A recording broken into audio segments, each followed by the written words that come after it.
হারাম হবে, এমনকি আপনার ব্লাডটা পর্যন্ত হারাম হয়ে যাবে। সুতরাং আপনারা বলেন হারাম থেকে বেঁচে থাকার দরকার আছে না নাই?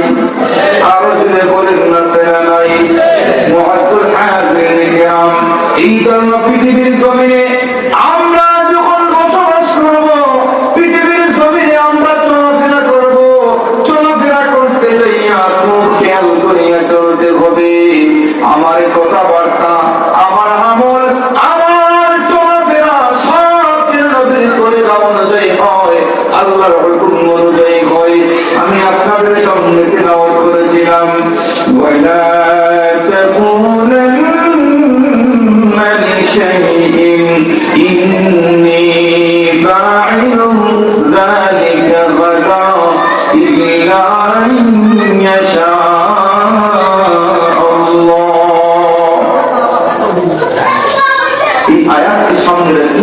আয়াতের মুফাসসির শানে নজুল আমরা বুঝি। আমরা দুনিয়ার জমিনে অনেকেই বিভিন্ন প্রশ্ন করি কি করি না? এই প্রশ্ন করাটা তিন প্রকার। কেউ প্রশ্ন করে জানার জন্য, নিজে জানে না, প্রশ্নটা করে জানার জন্য। দুই নম্বরে কেউ প্রশ্ন করে আমি জানি, ওই ব্যক্তি জানে কি জানে না এটা বোঝার জন্য। আর তিন নম্বরে কেউ প্রশ্ন করে, যে প্রশ্নটা করিয়া দেখে মানুষকে আটকানো যায় কি যায় না। কয় রকমের প্রশ্ন? কথা বলেন, কয়টা প্রশ্ন করে? কেউ প্রশ্ন করে জানার জন্য, আবার কেউ প্রশ্ন করে জানে কি জানে না বোঝার জন্য, আর তিন নম্বর প্রশ্ন করে ওই ব্যক্তিকে আটকানোর জন্য। আল্লাহর নবী মুহাম্মদ রাসূলুল্লাহ সাল্লাল্লাহু আলাইহি ওয়াসাল্লামের কাছে বেঈমান কাফের মুশরিকরা আয়েশা বিভিন্ন আজগুবি প্রশ্ন করত, মূলত তাদের উদ্দেশ্য জানা না আটকানো। কথা বলেন, জানার জন্য না আটকানোর জন্য। নবীজিকে প্রশ্ন করত যে অবশ্যই আটকানোর জন্য, কিন্তু নবীজিকে আটকাতে, কথা বলে, নবীজিকে আটকাতে পারে নাই। মুআজ্জাল হাজিরিন কিরাম, একবার অনেক দূর থেকে কিছু সংখ্যক বেঈমানরা আসলো, নবীজিকে প্রশ্ন করবে, আটকাবে। আবু জাহলের সঙ্গে দেখা হলো, জিজ্ঞেস করলো কি প্রশ্ন করবা? যে ওই তিনটা প্রশ্ন করবো মুহাম্মদের কাছে, কে পাঠিয়েছে, যে একজন ব্যক্তি পাঠাইছেন, প্রশ্নের উত্তর জানা আছে, যে আমরা জানি না, যে পাঠাইছেন উনি জানেন। যে যাও আগে প্রশ্নের উত্তর জানিয়ে আসো, মুহাম্মদ সঠিক উত্তর দিল না বেঠিক উত্তর দিল এটা বুঝতে বলে আগে প্রশ্নের উত্তর জানার দরকার আছে। এবার জানিয়ে আসো। আবু জাহল সমান নবীকে প্রশ্ন করলো, তিনটা প্রশ্ন খুব সংক্ষেপ করেছি। এক নম্বর প্রশ্ন, হে মুহাম্মদ, রূহের কোন জিনিস? কয় নম্বর প্রশ্ন? কথা বলেন নাই, বুঝলাম না। এক নম্বর প্রশ্ন কি? রূহের কোন জিনিস। দুই নম্বর প্রশ্ন হলো যে এমন কিছু সংখ্যক মানুষ যারা অনেক আগে দীর্ঘদিন পর্যন্ত কবরে অবস্থান করেছেন, গর্তের ভিতরে অবস্থান করেছেন, দীর্ঘদিন থাকার পরে আবার জীবিত অবস্থায় বের হয়েছেন, ওরা কারা? আর তিন নম্বর প্রশ্ন হলো এমন একজন বাদশা পৃথিবীর পূর্ব থেকে পশ্চিম, উত্তর থেকে দক্ষিণ সব জায়গা নিজে দেখেছেন এবং অত্যন্ত সুন্দরভাবে পৃথিবী শাসন করেছেন, ওই বাদশাকে। বস কয়টা প্রশ্ন? কথা বলেন কয়টা? আল্লাহর নবী সাল্লাল্লাহু আলাইহি ওয়াসাল্লাম বললেন যে তোমাদের তিনটা প্রশ্নের উত্তর আগামীকাল দেব। কোন দিন দেব? আগামীকাল।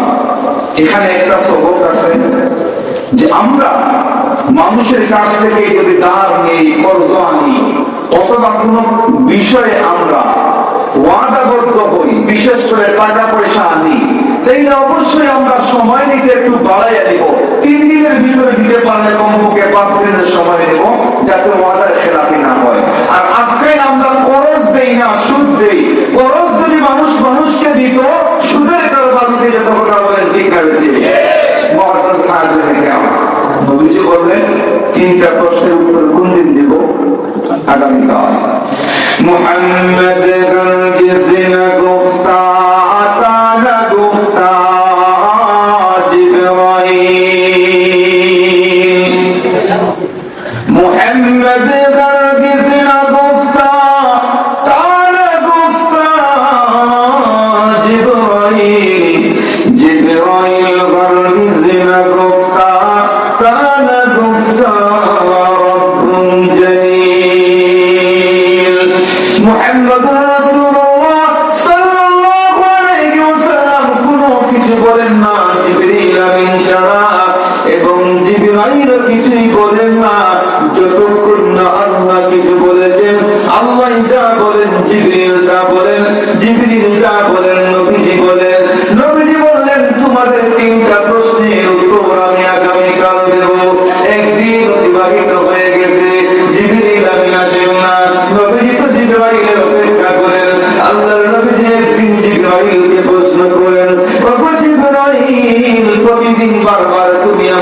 নিকট আসো। এইবার বলো আমার নিকট আসতে কতক্ষণ সময় লাগে? জিবরিল বলেন, নবীজি, আল্লাহ আমাকে 600 ডানা দিয়েছেন, ওই 600 ডানার প্রয়োজন হয় না, মাত্র 2টা ডানা যখন চড়িয়ে দেই সেকেন্ড লাগে না, আপনার নিকট আসতে পারি। সমস্ত পৃথিবী একবারে ভরপুর হয়ে যায় 2টি ডানা ছেড়ে দিলে। আল্লাহর নবী সাল্লাল্লাহু আলাইহি ওয়াসাল্লাম বেঈমান কাফির মুশরিকদেরকে বললেন, আগামী কাল তোমাদের 3টা প্রশ্নের উত্তর দেব, কিন্তু একদিন অতিবাহিত হয়ে গেল, জিবরিল আমিন আসেন না। আল্লাহর নবী চিন্তিত হয়ে গেলেন, জিবরিল যে বারবার আসেন এখন পর্যন্ত আসলেন না।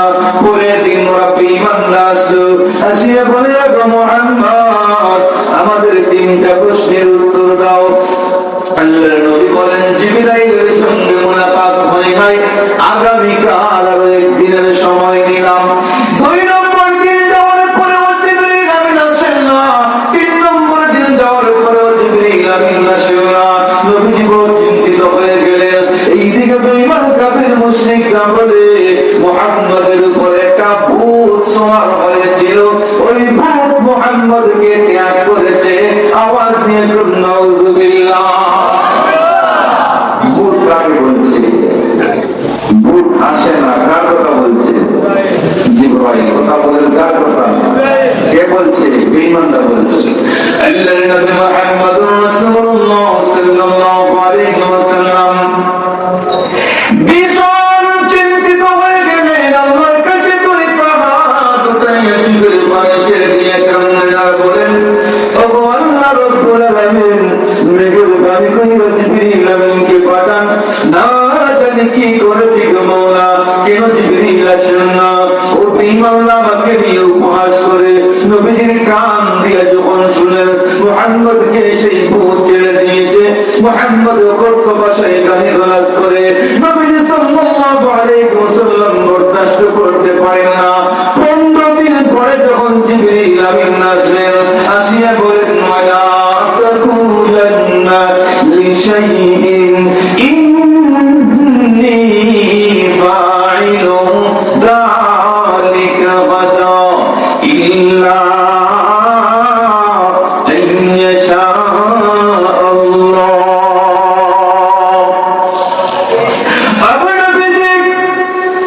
আপনার উম্মতের জন্য সবক হলো, অগণবিজি আপনি যদি কারো সঙ্গে কোনো বিষয়ে ওয়াদাবদ্ধ হন, নবীজি আপনি কথা বলার সাথে আগাম কোন কথা বললে ইনশাআল্লাহ বলবেন। কারণ নবীজি যখন বলেছিলেন আগামীকাল তোমাদের 3টা প্রশ্নের উত্তর দেব, এই সময় নবীজির অন্তর থেকে, জেহেন থেকে আল্লাহ ইনশাআল্লাহ বলার কথাটা উঠে নিয়েছেন উম্মতদের শিক্ষা দেওয়ার জন্য। নবীজি যখন ইনশাআল্লাহ বলেন নাই, ইনশাআল্লাহর মানে হলো যদি আল্লাহ চায়, যদি আল্লাহ।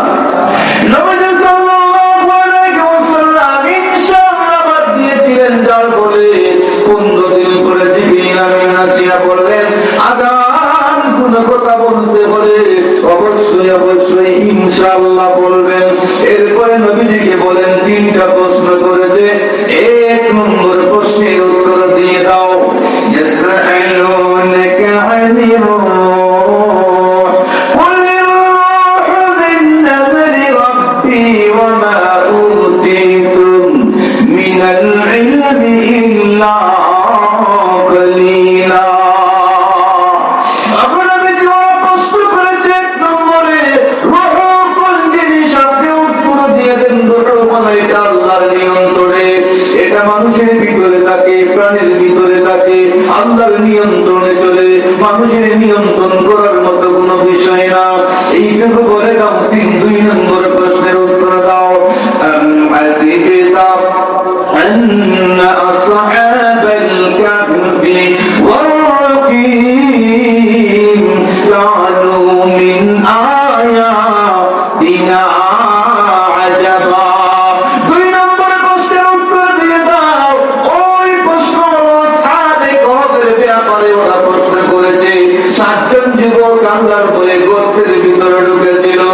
নাই, 309 বছর পর্যন্ত গর্তের ভিতরে রয়েছে। আবার যখন বেরিয়ে আসছে, জীবিত অবস্থায় বেরিয়ে আসছে। লম্বা ওয়াকিয়াগুলা বানোয়াট কোনো কথা নাই, পুরাণের কথা। 2 নম্বর প্রশ্নের উত্তর দিয়ে দাও, 3 নম্বর প্রশ্নের উত্তর দিয়ে দাও। ইয়াসআলুনাকা আন যিল কুরনাইন কুল সাআতলু আলাইকুম মিনহু যিকরা। নবীজি 3 নম্বর প্রশ্নের উত্তর দিয়ে দাও। ওরা যিলকারনাইন বাদশার ব্যাপারে প্রশ্ন করেছে। কারণ অর্থ সিং, কারনাইন 2 সিং, দুলুল কুমালা। যিলকারনাইন বাদশার ব্যাপারে ওরা প্রশ্ন করেছে। বাদশা যিলকারনাইন সমস্ত পৃথিবী শাসন করেছেন, পূর্ব থেকে পশ্চিম, উত্তর থেকে দক্ষিণ, সব কিন্তু দেখেছেন এবং অত্যন্ত ন্যায়পরায়ণ ছিলেন। তার শাসন আমলটা বড়ই ভালো ছিল। এই 3টা প্রশ্নের উত্তর দিয়ে দাও। আল্লাহর নবী সাল্লাল্লাহু আলাইহি ওয়াসাল্লাম এইবার বেঈমান কাফির মুশরিকদেরকে ডাক দিয়ে বলেন, আসলে তোমরা আমাকে নিয়ে উপহাস করেছিলে, আমার আল্লাহ তোমাদের 3টা প্রশ্নের উত্তর পাঠিয়ে দিয়েছেন। আওয়াজ দিয়ে কোন সুবহানাল্লাহ, আর আওয়াজ দিয়ে কোন সুবহানাল্লাহ। একটা কথা হলেও শিখিয়া নেই, আমরা যে আগামীতে সামনে দিয়ে কোন কথা বলি, ইনশাআল্লাহ বলার দরকার আছে না নাই? আরো যে কোন আছে না নাই? আগাম কোন কথা যদি বলি, কোন কাজ করি, সংকল্প নেই, অবশ্যই অবশ্যই ইনশাআল্লাহ বলবো। যদি ইনশাআল্লাহ বলি, আমার আল্লাহ যদি চায়, অসংখ্য গণিত বারাকাত আল্লাহ নাযিল করেন, আল্লাহর পক্ষ থেকে সেই কাজটা করাইয়া দেন। আওয়াজ দিয়ে বলেন ঠিক না বেশি? এই জন্য আপনাদের কাছে এই সবকটা দিলাম। ইনশাআল্লাহ এমনও আছে যে নবী করিম সাল্লাল্লাহু আলাইহি ওয়াসাল্লামের কাছে প্রশ্ন করেছে, নবীজিকে আটকানোর জন্য, কিন্তু আটকাতে পারে নাই। এমনও আছে সাহাবায়ে কেরাম রিদওয়ানুল্লাহি আলাইহিম আজমাইনদের কাছেও বেঈমানরা প্রশ্ন করত, জানার জন্য না আটকানোর জন্য? আরো জবান খুলে বলেন, জানার জন্য না আটকানোর জন্য?